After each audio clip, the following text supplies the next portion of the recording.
बिस्मिल्लाहिर्रहमानिर्रहीम। अस्सलामुअलैकुम।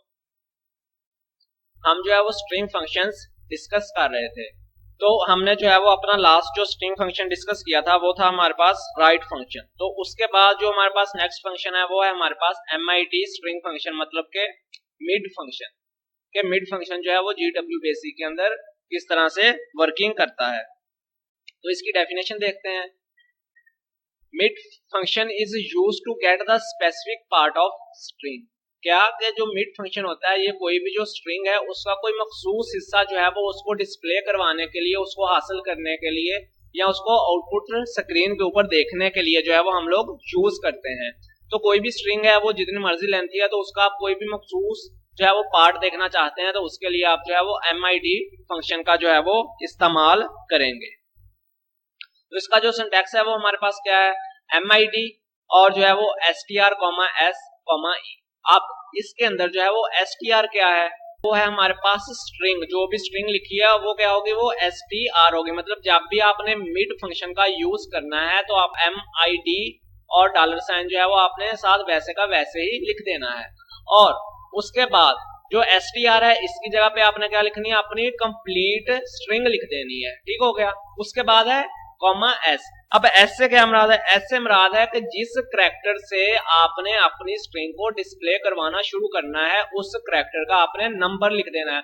पहले नंबर से मतलब 1 लिख देंगे तो आपका स्ट्रिंग का जो पहला करैक्टर होगा वहां से डिस्प्ले होना स्टार्ट हो जाएगा। अब 3 लिखेंगे तो वो क्या करेगा कि पहला और दूसरा करैक्टर छोड़ देगा, तीसरे करैक्टर से जो है वो डिस्प्ले करना शुरू कर देगा।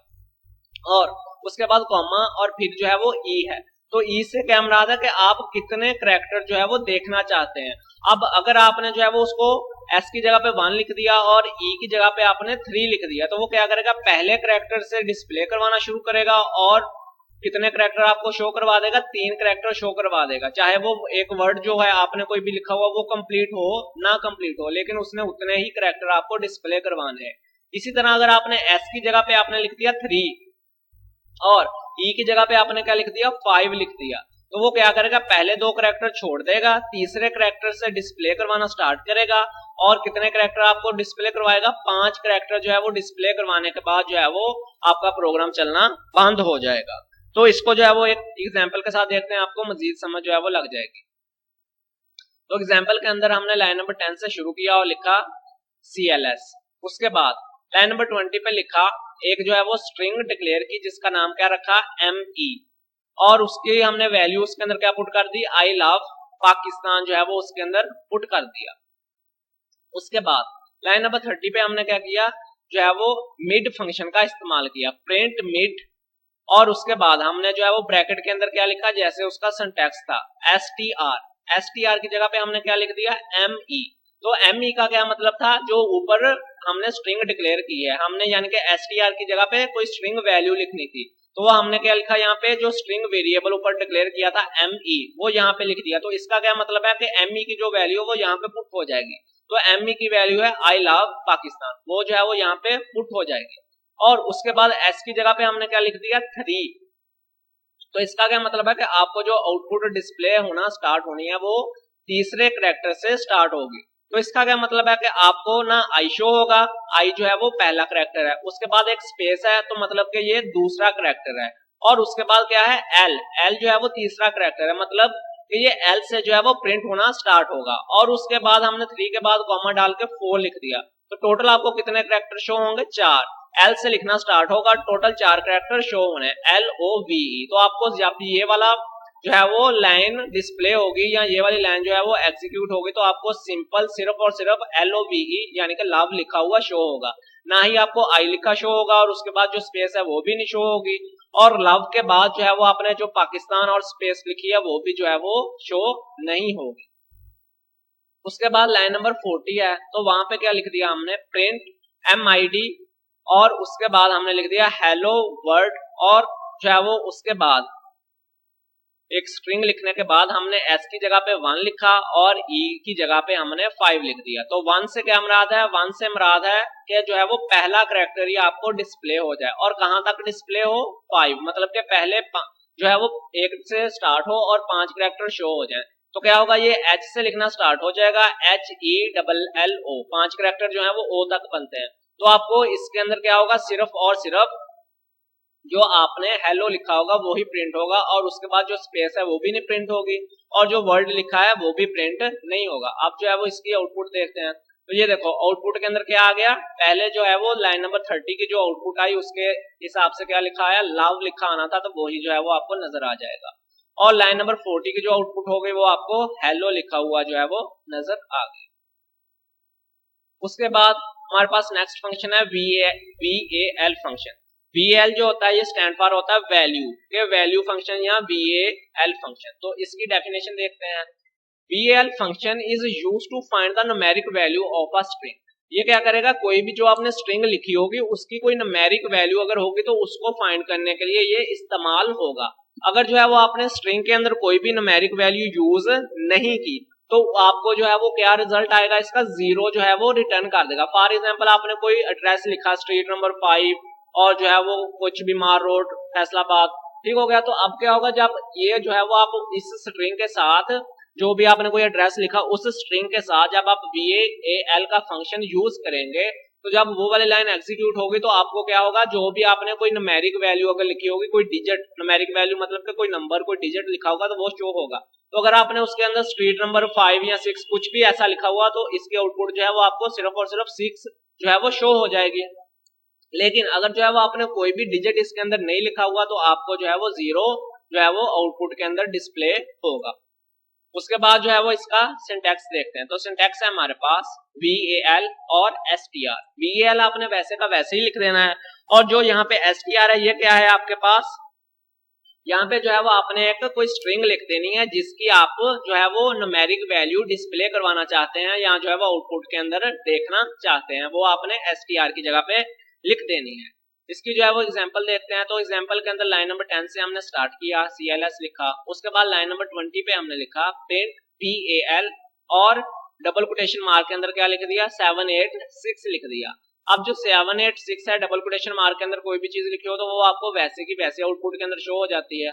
लेकिन यहाँ पे हमने VAL फंक्शन का यूज किया है, तो अगर आपने डबल कोटेशन मार्क के अंदर कोई जो है वो अल्फाबेट लिखे होते, मतलब कि पाकिस्तान लिखा होता या कुछ भी लिखा होता, तो फिर क्या होना था, ये जो VAL का फंक्शन है इसने सिर्फ और सिर्फ नंबर शो करवाने हैं आपको, तो फिर क्या होना था, आपको जो है वो आउटपुट के अंदर 0 मिलना था। लेकिन अब ये वाली जो हमने स्ट्रिंग लिखी है इसके अंदर क्या लिखा है, हमने सारे के सारे डिजिट ही लिखे हैं, तो आपको आउटपुट के अंदर जो है ये जितने भी आपने डिजिट लिखे हैं 786 जो लिखा है ये जो है वो आउटपुट के अंदर आपको एज इट इज ये जो है वो शो हो जाएगा। उसके बाद लाइन नंबर 20 है, तो लाइन नंबर 20 के अंदर हमने लिखा प्रिंट VAL और जो है वो पाकिस्तान लिख दिया। अब डबल कोटेशन मार्क के अंदर जो है वो हमने पाकिस्तान लिखा, इसके अंदर कोई भी डिजिट हमने यूज नहीं किया, कोई भी जो है वो नंबर यूज नहीं किया। तो अब क्या होगा, जब कोई भी नंबर यूज नहीं होगा तो इसकी आउटपुट आपको 0 मिलेगी। तो सेम जो है वो आपको आउटपुट के अंदर नजर आ रहा है, तो इसकी जो आउटपुट होगी वो 0 होगी। उसके बाद लाइन नंबर 40 पे हमने लिखा प्रिंट VAL 10 माल रोड। अब क्या किया हमने, जो है वो एक एड्रेस लिखा है, इस एड्रेस के अंदर हमने जो है वो एक डिजिट जो है वो यूज किया है 10, यानी कि 10 जो है वो डिजिट यूज किया, यानी जो है वो कोई नंबर यूज किया, और उसके बाद माल रोड लिख दिया। तो VAL ने क्या करना है, आपको न्यूमेरिक जो वैल्यू होगी किसी की स्ट्रिंग की वो शो करवानी है, या कोई नंबर जो लिखा होगा वो शो करवाना है। तो इसकी आउटपुट जो है वो आपको सिर्फ और सिर्फ 10 जो है वो आउटपुट के अंदर शो हो जाएगा। तो ये है जो है वो हमारे पास VAL फंक्शन था। उसके बाद नेक्स्ट है हमारे पास CHR फंक्शन। तो इसकी जो है वो डेफिनेशन देखते हैं। CHR function is used to find the corresponding character of an ASCII code from 0 to 255। तो ये वाला जो फंक्शन होगा ये कोई भी आप इसको नंबर देंगे 0 से लेके 255 तक, कोई भी आप इसको नंबर देंगे उसके मतलब जो है वो कोई एक आपके पास अल्फाबेट होगा। आपने 9th के अंदर जो है वो ASCII कोड पढ़ा था, तो आपके पास जितने भी अल्फाबेट थे A to Z या स्पेशल सिंबल थे, तो उनका जो है वो सबका डिफरेंट जो है वो ASCII कोड था। तो क्या होगा, अब यहाँ पे कोई जो है वो 0 से लेकर 255 तक कोई ASCII कोड मतलब कि कोई भी नंबर लिखेंगे, 0 लिख दिया, 1 लिख दिया, 60 लिख दिया, 17 लिख दिया, इस तरह आप जो है वो कोई भी नंबर लिखेंगे तो ये क्या करेगा, उस नंबर के हिसाब से जो भी आपको अल्फाबेट बनता है वो अल्फाबेट जो है वो आपको आउटपुट के अंदर डिस्प्ले करवाएगा। ठीक हो गया। यानी कि ये जो फंक्शन होता है ये किसी भी आस्की कोड के मुतलका जो है वो कोई भी जो आपको अल्फाबेट होता है वो स्क्रीन के ऊपर शो करवाने के लिए आप इस फंक्शन को यूज करते हैं। तो इसका सिंटैक्स देखते हैं आपके पास CHR और N। अब N की जगह पे आपने क्या लिखना है, 0 से लेके 255 तक कोई भी आपने नंबर लिख देना है। ठीक होगा। जो आप नंबर लिखेंगे उसके हिसाब से जो भी उसका अल्फाबेट बनता होगा वो आपको जो है वो स्क्रीन के ऊपर शो हो जाएगा। इसकी जो है वो एग्जाम्पल देखते हैं। तो एग्जाम्पल के अंदर है लाइन नंबर 10 से स्टार्ट किया, उसके बाद लिख दिया लाइन नंबर 20 पे इनपुट इंटर आस्की कोड और आगे जो है वो हमने डबल कोटेशन मार्क को बंद करके कॉमा डाल के एक्स लिख दिया। अब क्या होगा कि इनपुट इंटर आस्की कोड, तो क्या होगा ये इतना जो लिखा हुआ है कॉलन तक, डबल कोटेशन मार्क से पहले हमने कोड के बाद डबल कोटेशन मार्क से पहले कॉलन डाले हैं जो 2 डॉट है, ये जो इतना हमने लिखा इंटर से लेके कॉलन तक जो है वो आपको आउटपुट स्क्रीन के ऊपर वैसे का वैसे ही लिखा शो हो जाएगा। तो ये वाला जो मैसेज जब आपको शो होगा तो आपको जो है वो क्या पता चलेगा कि आपने कोई जो है वो आस्की कोड इंटर करना है जिसकी वैल्यू आपने 0 से 255 तक लिखनी है। जो भी आप लिखना चाहें वो वैल्यू आप लिख देंगे। अब जो एक्स है ये एक वेरिएबल है, तो अब जो भी आप इंटर करेंगे 0 से 255 तक जो भी वैल्यू पुट करेंगे वो क्या होगी, वो एक्स वेरिएबल के अंदर जो है वो सेव हो जाएगी। उसके बाद लाइन नंबर 30 पे लिखा हमने प्रिंट द कैरेक्टर इज, तो इसके अंदर जो डबल कोटेशन मार्क के अंदर हमने लिखा हुआ है द कैरेक्टर इज, तो ये जो द कैरेक्टर इज है आपको आउटपुट स्क्रीन के ऊपर वैसे का वैसे ही लिखा शो हो जाएगा। उसके बाद इज और डबल कोटेशन मार्क के दरमियान में हमने एक स्पेस दी है, इस स्पेस की जगह पे क्या लिखोगा, इस स्पेस की जगह पे आपने जो भी डिजिट लिखा था, जो भी एक्स की वैल्यू ऊपर पुट की है उसके करस्पॉन्डिंग जो भी अल्फाबेट होगा वो इसके बाद लिख हो जाएगा। यानी कि हमने जो है वो डबल कोटेशन मार्क बंद किए, यहाँ पे सेमीकोलन यूज किया और यहाँ पे हमने लिख दिया CHR जो है और उसके बाद एक्स लिख दिया। तो अब क्या होगा कि एक्स के अंदर जो भी डिजिट आपने सेव किया है वो डिजिट क्या होगा, वो जो डिजिट होगा जो भी आपने यहाँ पे सेव किया उसके करस्पॉन्डिंग जो भी अल्फाबेट होगा वो आपको स्क्रीन के ऊपर जो है वो शो हो जाएगा। तो देखते हैं इसकी आउटपुट किस तरह से आपको शो होती है। ये आउटपुट के अंदर जो है वो पहली जब लाइन नंबर 20 चली तो यहाँ पे क्या लिखा हुआ है, इंटर आस्की कोड। ठीक हो गया। तो यूजर को ये वाला मैसेज देख के पता चला कि उसने कोई कोड जो है वो इंटर करना है। अब यूजर ने क्या किया, 65 जो है वो इंटर कर दिया। जो 65 था वो कहाँ पे स्टोर हो गया, एक्स के अंदर स्टोर हो गया। उसके बाद लाइन नंबर जब 30 चली तो 65 के अगेंस्ट जो भी अल्फाबेट होगा वो आपको स्क्रीन के ऊपर शो होना है और वो लिख कहाँ पे होना, दी कैरेक्टर इज के बाद जो है वो लिख हो जाना है। तो नेक्स्ट जो है वो लाइन नंबर 40, लाइन नंबर जो 30 है उसकी आपको क्या आउटपुट मिल जाएगी, द कैरेक्टर इज। अब जो 65 है इसके करस्पॉन्डिंग जो अल्फाबेट होता है आस्की कोड के अंदर वो जो है वो ए होता है, तो आपको जो है वो ए शो हो जाएगा। तो जो है वो आपका जो CHR फंक्शन था उसका जो है वो इस तरह से जो है वो वर्किंग करता है। उसके बाद नेक्स्ट है हमारे पास what is user defined function. के यूजर डिफाइंड फंक्शन जो है वो क्या होते हैं। A type of function written by the programmer is called user defined function। के ऐसा फंक्शन की ऐसी टाइप जिसको जो है वो प्रोग्रामर जो है वो डिफाइन करता है या जो प्रोग्रामर है वो इसको लिखता है उसको यूजर डिफाइंड फंक्शन बोलते हैं। हमने जो है वो 2 तरह के फंक्शन पढ़े हैं। पहले जो है वो हमने बिल्ट इन फंक्शंस पढ़े थे। तो बिल्ट इन फंक्शन की क्या डेफिनेशन थी, ऐसे फंक्शन जिसको जो है वो जिसने लैंग्वेज डेवलप की है उसने जो फंक्शन उसके अंदर रख दिए हैं, बना दिए हैं, उनको बिल्ट इन फंक्शंस कहते हैं। अब क्या होगा कि जिसने लैंग्वेज डेवलप करके आपको दे दी, आपने क्या करना है उस लैंग्वेज को यूज करते हुए उसके अंदर प्रोग्राम लिखने हैं। तो आप क्या होंगे, प्रोग्रामर होंगे। जो उसने आपको जो है वो बिल्ट इन फंक्शन दिए हैं उनसे अगर आपका प्रोग्राम नहीं लिख हो रहा, आपको जो है वो कोई और फंक्शंस की जरूरत है, तो आप अपनी तरफ से भी जो है वो फंक्शन जो है वो प्रोग्राम के अंदर डिक्लेयर कर सकते हैं। तो ऐसे फंक्शन जिनको जो है वो जो प्रोग्राम लिखने वाला जो है वो डिक्लेयर करता है उन फंक्शन को यूजर डिफाइंड फंक्शन जो है वो बोलते हैं। एक प्रोग्राम के अंदर जो है वो लाजमी नहीं कि आपने एक प्रोग्राम के अंदर सिर्फ एक ही यूजर डिफाइंड फंक्शन यूज करना है। जितनी भी आपको जरूरत होगी आप उतने ही जो है वो एक प्रोग्राम के अंदर जो है वो फंक्शन डिक्लेयर कर सकते हैं। आप जो है वो फंक्शन किस लिए डिक्लेयर करते हैं कि जो आपका यूजर है, जो आपके पास एम्प्लॉय आया है जिसने आपसे प्रोग्राम लिखवाना है, उसकी रिक्वायरमेंट को फुलफिल करने के लिए आप जो है वो अपनी तरफ से फंक्शन डिक्लेयर करते हैं। यूजर डिफाइन जो फंक्शंस होते हैं इनको बेसिक के अंदर जो है वो प्रोसीजर भी बोलते हैं।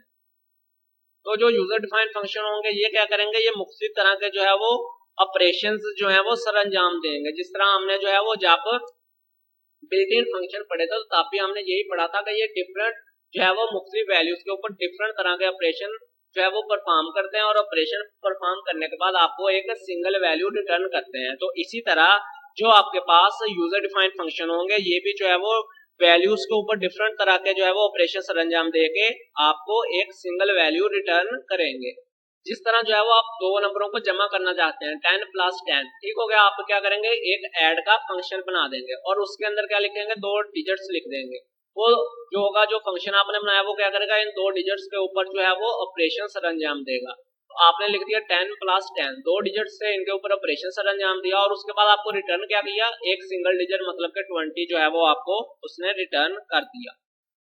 और ये वाले जो फंक्शंस होते हैं इनको आपने प्रोग्राम के अंदर एक बार जो है वो डिक्लेयर कर लिया, अगर आपको वही फंक्शन दोबारा जो है वो यूज करने की जरूरत पड़ेगी, ठीक हो गया, एक बार प्रोग्राम के अंदर बना लिया आपने, डिक्लेयर कर लिया उसको, अगर जो है वही फंक्शन आपको अपने प्रोग्राम के अंदर दोबारा किसी और जगह पे फॉर एग्जांपल आप जो है वो उसको अपने प्रोग्राम के पहले पेज पे डिक्लेयर किया है, अब आपको जो है वो अगर लाइन नंबर 20 पर फिर वही फंक्शन यूज करने की जरूरत पड़ी है तो ये नहीं होगा कि आप दोबारा से सारे का सारा फंक्शन जो है वो बनाएंगे, बल्कि क्या करेंगे आप उसी फंक्शन को उसका नेम उधर लिख देंगे, मतलब कि उसको नेम लिख के कॉल कर लेंगे। तो जो वो procedure line number page number 1 पे सर अंजाम दे रहा था, आपने सिर्फ एक लाइन के अंदर उसका नेम लिखा है, तो वो सारे का सारा प्रोसीजर पेज नंबर 10 पे भी सर अंजाम देगा। और जो आपके पास यूजर डिफाइंड फंक्शन होंगे ये जो है वो न्यूमेरिक फंक्शन भी हो सकते हैं और जो है वो स्ट्रिंग फंक्शन भी हो सकते हैं। अगर आपने जो है वो न्यूमेरिक फंक्शन जो है वो डिक्लेयर किया है तो ये आपको न्यूमेरिक वैल्यू ही रिटर्न करेगा, और अगर आपने कोई स्ट्रिंग फंक्शन डिक्लेयर किया है तो ये आपको स्ट्रिंग वैल्यू ही जो है वो रिटर्न करेगा। उसके बाद है क्रिएट यूजर डिफाइंड फंक्शंस के यूजर डिफाइंड फंक्शन जो है वो किस तरह से क्रिएट होने हैं, तो इसकी डेफिनेशन देखते हैं। DEFFN statement is used to create user defined function के यूजर डिफाइंड फंक्शन बनाने के लिए आप एक स्टेटमेंट का इस्तेमाल करते हैं, उस स्टेटमेंट को क्या कहते हैं, DEF और FN, ठीक हो गया, ये जो है वो स्टेटमेंट का नाम है। ये वाली स्टेटमेंट को आप इस्तेमाल करते हुए कोई भी यूजर डिफाइंड फंक्शन जो है वो डिक्लेयर कर सकते हैं। तो आपने जब भी कोई फंक्शन जो है वो उसको यूज करना होता है तो आप उसको कॉल करते हैं। कॉल करने का क्या मतलब होता है कि आप उसका नेम जो है, जिस नेम से आपने जो भी फंक्शन बनाया होता है उसका नेम लिखते हैं, तो हम कहते हैं कि हमने फंक्शन को कॉल किया है। तो कॉल करके जो है वो आप जो भी जिसके लिए भी डिक्लेयर किया होता है, जो भी उसके अंदर आपने प्रोसीजर लिखा होता है वो जो है वो एग्जीक्यूट होना स्टार्ट हो जाता है। तो आप हमेशा क्या करते हैं कि कोई भी फंक्शन यूज करने से पहले या उसको कॉल करने से पहले क्या करते हैं, उसको डिक्लेयर करते हैं या जो है वो उसको डिफाइन करते हैं। अगर आपने क्या किया कि कोई फंक्शन जो है वो उसको डिक्लेयर नहीं किया या डिफाइन नहीं किया और उसको कॉल कर लिया, तो फिर क्या होगा, आपको स्क्रीन के ऊपर एक मैसेज शो होगा जिसके अंदर क्या लिखा होगा, अनडिफाइंड यूजर फंक्शन के वो जो आपने यूजर फंक्शन का नाम लिखा है या जिसको आपने कॉल किया वो आपने डिफाइन ही नहीं किया, वो जो है वो अनडिफाइन है। और उसके बाद सिंटैक्स है हमारे पास इसका DEFFN, आपने वैसे का वैसे ही लिख देना। उसके बाद क्या करना है, नेम लिखना है, मतलब कि जो भी फंक्शन डिक्लेयर करना चाहते हैं, अगर आप एडिशन के लिए करना चाहते हैं तो आप ऐड लिख सकते हैं, बाकी आपकी मर्जी जो मर्जी लिख लें, लेकिन आप आसानी के लिए जिस चीज के लिए या जो भी फंक्शन डिक्लेयर कर रहे हैं आप उसका जो है वो नाम लिख देते हैं। उसके बाद ब्रैकेट्स के अंदर आर्गुमेंट और जो है वो एक्सप्रेशन। अब इसके अंदर नेम क्या होगा वो तो आपको मैंने बता दिया कि जो भी आपने फंक्शन डिक्लेयर करना है उसका जो भी नाम रखना है, फिर आप क्या करेंगे, जब भी आपने उस फंक्शन को यूज करना है या जब भी आपने उसको कॉल करनी है, इसी नेम से जो है वो आप कॉल करेंगे जो भी आपने उसका नेम रखा होगा। तो किसी भी फंक्शन का नाम रखने के जो रूल्स होते हैं वो सेम होते हैं। अगर आपने कोई वेरिएबल का नाम रखना है, जब हमने वेरिएबल पढ़ा था तो हमने वेरिएबल को नेम देने के लिए जो है वो डिफरेंट रूल्स पढ़े थे, तो वही रूल्स जो है वो किसी फंक्शन को डिक्लेयर करने के लिए भी इस्तेमाल होते हैं। उसके बाद है हमारे पास आर्गुमेंट। जो आर्गुमेंट है ये आपको जो है वो जो आपने यहाँ पे पैरामीटर्स देने हैं, जो आपने नंबर्स लिखने हैं वो बताता है। यहाँ पे आपने लिखना होता है कि आप किस टाइप के जो है वो नंबर्स यूज कर रहे हैं, मतलब कि आप न्यूमेरिक यूज कर रहे हैं, आप जो है वो स्ट्रिंग वैल्यूज जो है वो यूज कर रहे हैं, कौन सी वैल्यूज यूज कर रहे हैं, और जो है वो आप इसकी कितनी वैल्यूज जो है वो यूज कर रहे हैं, आप एक वैल्यू यूज कर रहे हैं या मल्टीपल वैल्यूज यूज कर रहे हैं। अगर आप एक वैल्यू यूज करेंगे वो तो आप सिंपल वैसे का वैसे ही लिख देंगे, लेकिन अगर आप मल्टीपल वैल्यूज यूज कर रहे हैं तो फिर क्या करेंगे, आप उनको कॉमे से सेपरेट करेंगे।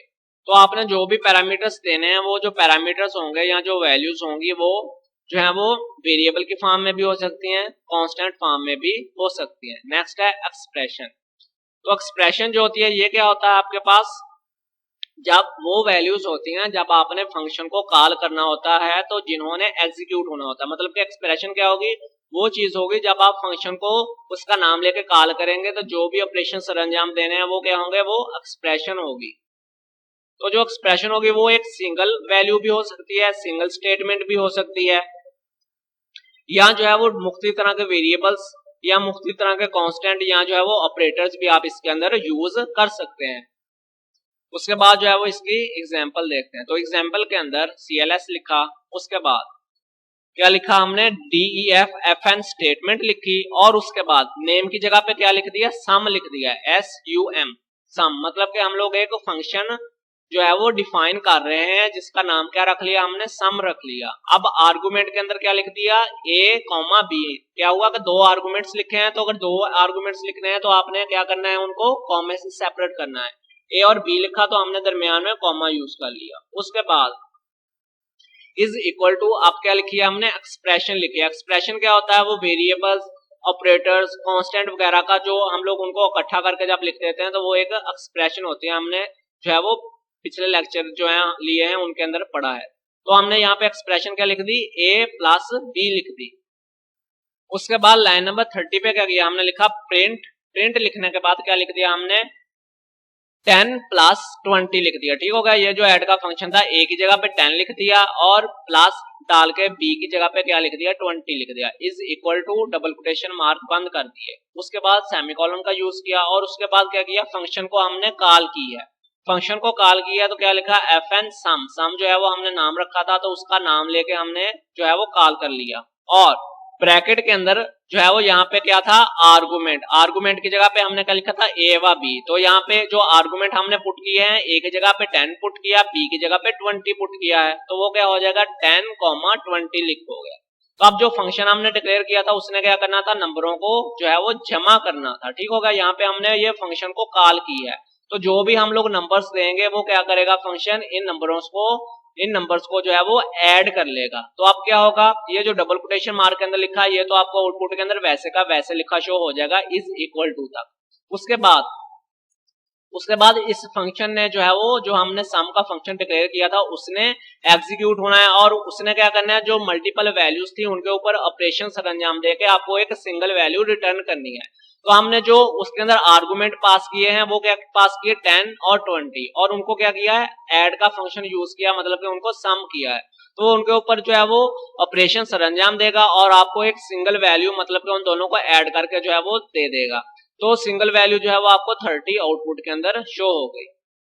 इस तरह लाइन नंबर 40 के अंदर क्या किया हमने, प्रिंट, और उसके बाद हमने क्या लिख दिया, 25+50 is equal to double quotation mark बंद और सेमीकोलन। तो क्या हो जाएगा, इज इक्वल टू तक आपको आउटपुट के अंदर वैसे का वैसे ही जो है वो लिखा हुआ शो हो जाएगा। उसके बाद हमने फिर क्या किया, अगेन उसी फंक्शन को कॉल किया, जो सम का फंक्शन डिक्लेयर किया था उसी को कॉल किया, लेकिन यहाँ पे क्या किया हमने, उसके जो आर्गुमेंट्स थे या जो उसकी वैल्यूज थी उनको चेंज कर दिया। तो अब उस फंक्शन ने क्या करना है, जो सम का फंक्शन है उसने वो सेम ऑपरेशन सरंजाम देना है, लेकिन वैल्यूज चेंज है तो उनका आंसर भी जो है वो चेंज हो जाएगा। तो अब जो है वो 25+50 होगा, तो वो जो है वो आपको आंसर क्या मिल जाएगा, 75 जो है वो आपको आउटपुट के अंदर आंसर जो है वो इसका मिल जाएगा।